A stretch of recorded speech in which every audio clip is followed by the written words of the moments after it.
Brought to you by Penguin.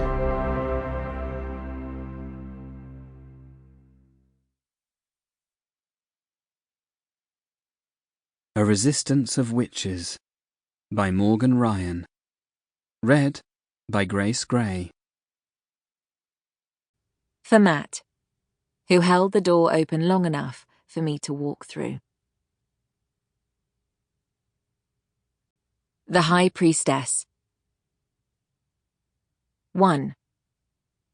London, November 1940. Years later, when Lydia recalled that day at Downing Street, she would often find herself thinking about the door. It was an ordinary door in almost every respect, if unusually beautiful. Glossy black, with a sheen so high she could nearly see her reflection. Gleaming brass mail slot, iron knocker.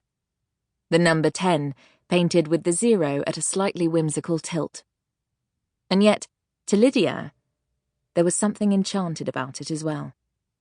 In hindsight, she would think that perhaps it was because in all the stories, passing through a magical door was a rite of passage. The black and white partition where one's old life ends and a newer, stranger one begins. It was a chilly day in London, the coldest they'd had since March, and an icy mist fell across the paving stones like lace. Lydia would forever remember the way her jacket itched at the back of her neck, how her stomach twisted into knots as she stole a glance at the woman beside her. Isadora Goode, her mentor of just 2 weeks. She watched in fascination as the frozen raindrops twisted away from Isadora's form just before impact, as if each one had considered the cost of the collision and then thought better of it. Isadora reached out and rapped the knocker, hard. 1, 2, 3. The face Isadora wore that day was 34. 34, she had informed her young charge, was exactly old enough to be taken seriously, but still young enough to be interesting. Lydia was 16 and 2 weeks, and wore her face exactly as it was.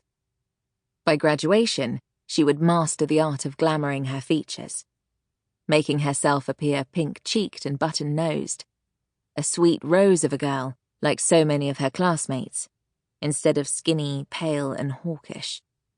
She would wear her glamour daily, the way some women wear lipstick. Soon. Very soon. But not yet. A butler opened the glossy black door and peered at the 2 women.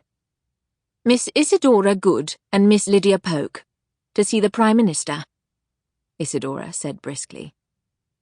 The butler scowled. "I'm afraid the ladies do not have an appointment." Lydia watched as Isadora pulled a mother-of-pearl case from the pocket of her peacock blue overcoat, and from the case, a card. It was inky black and bore no name, just a single inscrutable symbol embossed in gold. "I believe you must be mistaken," she said. The butler blinked at the card, then back up at the 2 women in the doorway.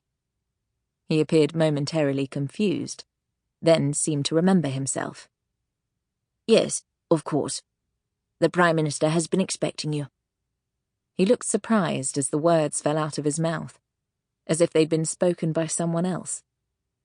When she thought back on that day, Lydia recalled that there had been a change in the air as she passed over that threshold. A prickling of the skin. A sensation of falling, like Alice down the rabbit hole. Funny, as the place didn't look like anything very special to her. She'd expected glittering crystal chandeliers and tall, light-filled rooms, something like the Great Hall of the Academy, only grander.